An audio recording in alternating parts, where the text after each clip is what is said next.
광농성 해령도에 있는 광동 해상 실크로드 박물관을 왔습니다. 첫눈에도 이 박물관은 그 규모가 대단한 것 같았습니다. 중국 최초의 수중 고고학 특별 박물관으로요. 총 건설 면적은 17,500평방미터에 이릅니다. 이 박물관의 규모에 놀라면서 입구로 걸어가는 진입로는 마치 광장과도 같았습니다. 광동 해상 실크로드 박물관이란 현판과 함께 남해 1호 박물관이라는 현판이 나란히 붙어 있습니다. 입장료를 받고 있습니다마는 65세 이상은 무료 관람이 가능합니다. 이렇게 안으로 들어오니까요, 중국 소화 고고 발상리라는 한자가 눈에 띄입니다. 그러니까 바다 밑에 잠겨있는 옛 물건들을 찾아내서 그것을 연구하는 발상지가 바로 이 박물관이다, 이런 뜻인데요. 실제 송나라 때 바다 밑에 가라앉은 난파선의 유물들을 발굴, 보존, 연구하는 일을 이 박물관에서 하고 있다고 합니다. 그러니까 중국 최초의 수중 고고학 특별 박물관이라고 할 수 있습니다. 이 광동 해상 실크로드 박물관은 주로 1관 2센터로 구성되어 있는데요. 진열관, 수종궁전, 소장품 창고 및 기타 시설이 이곳에 있습니다. 주요 전시물은 800여 년간 해자에 잠잠했던 송나라 상업무역해선 남해 1호입니다.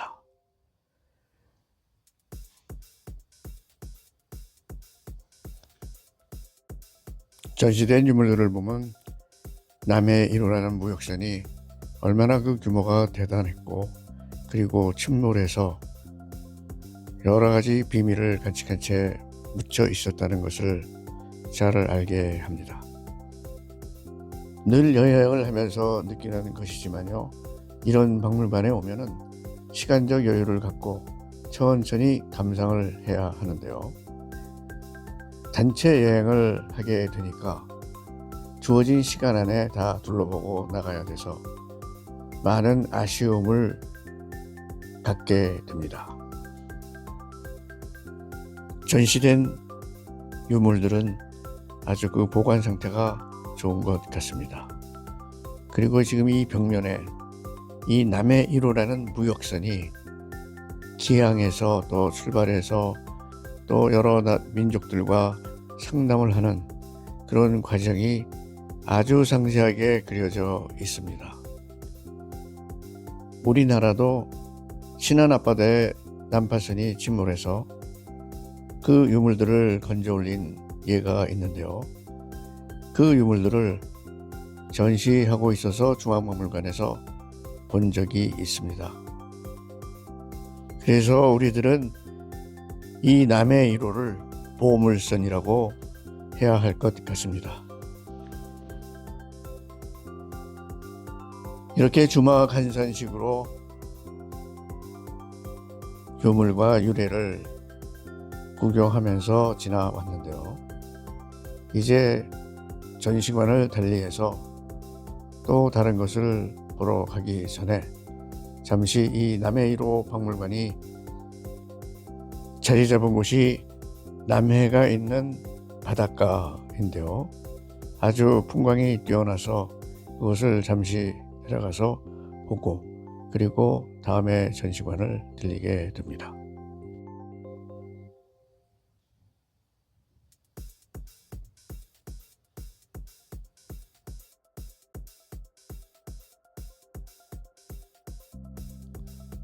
전시물이 워낙에 많이 전시되어 있기 때문에요, 일일이 다 쳐다보고 가기만 해도 시간이 흐릅니다. 이것은 수비니어를 파는 곳인데요, 여러 가지 재미나는 기념품을 모조지만 만들어서 관람객들에게 판매하고 있었습니다. 그리고 다시 들린 전시관은 800년 전에 활발하게 이루어졌던 해상 실크 로드를 설명해주는 전시관입니다. 이 세계 지도에서 보듯이 태평양을 건너 또 인도양을 지나 지금 보시는 이런 배들이 무역선입니다. 800년 전에 사용했던 배들의 모형이 전시되어 있었습니다. 그래서 겉에서만 보는 것이 아니고 배의 내부 구조를 자세히 설명해 놔서 그것을 보게 됩니다.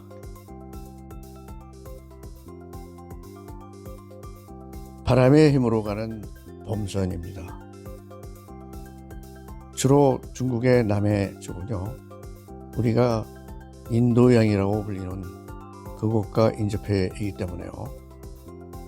지금 보시는 광동성의 주요 지점들이 바로 무역항이었습니다. 이 남해 바다를 지도상에는 남지나해, South China Sea라고 합니다.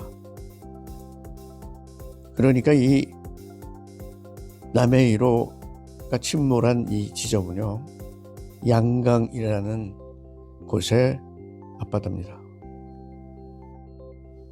지금도 세계 무역의 중심지 중에 하나인 광저우가 바로 이 부분에 있는 제일 큰 도시이죠. 중국의 나라 이름이 차이나라고 하는 것은 바로 이 그릇이 영어로 차이나입니다. 그래서 차이나 하면 그릇이 떠올리게 되고요. 흙으로 빚어 구워낸 차이나가 중국에서 엄청나게 생산이 되어 전 세계로 무역선을 타고 팔려나간 것을 우리는 직접 눈으로 목격하게 됩니다. 다시 말해서 도자기 하면 차이나 하면 중국이 되어버린 것이죠. 그러니까 이런 도자기를 잔뜩 실은 무역선 하나가 우리나라의 신안 앞바다에서도 침몰을 해서 고기 잡는 어부의 그물에 걸려서 발견되어 그것을 건져낸 것이 바로 신안 앞바다 유물이었습니다. 엄청난 규모에 걸맞게 박물관을 크게 지었습니다. 이곳에는 각종 유물들이 골고루 전시되어 있었는데요. 이것을 연구 보존하기 위해서 또 전시하기 위해서 참 많은 노력을 했다는 것을 한눈에도 알 수 있게 되어 있습니다. 지금 이것은 배 안의 구조인데요. 아주 재미있게 구성을 해 놓았습니다. 배 안에서도 도자기를 구웠던 것 같습니다.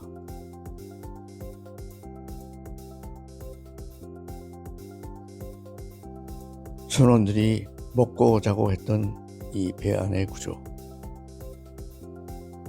이렇게 실물 모양으로 커다란 배를 그대로 전시를 해놔서요, 아주 실감나게 관람을 할 수 있었습니다. 배의 높이가 4층 이상이 되는 것 같습니다. 한참을 계단을 올라가서 또 전시관이 있는데요.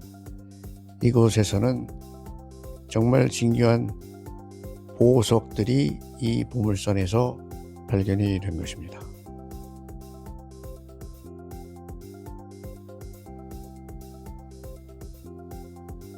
실물 보석을 전시해 놨는데요.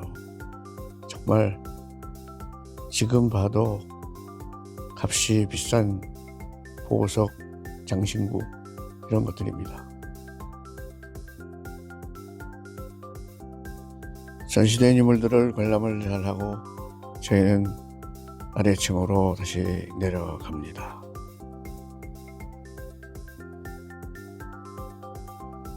계단을 따라 내려가면서 생각해 본 건데요. 이렇게 큰 박물관을 단 2시간 만에 본다는 것은 무리란 생각이 들었습니다.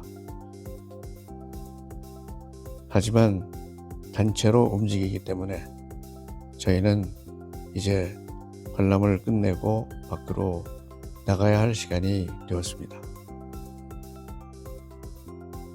이렇게 전시된 물품을 잘 관람을 한 관람객들은 다시 기념품점 앞에서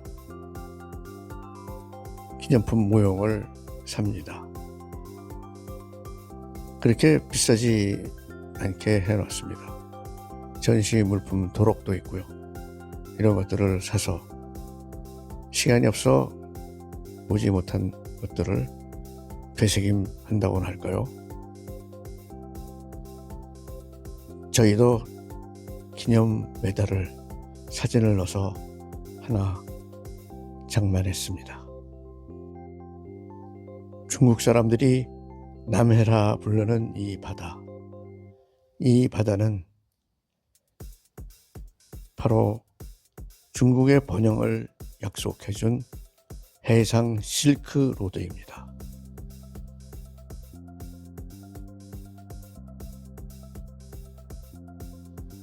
시청해 주셔서 감사합니다.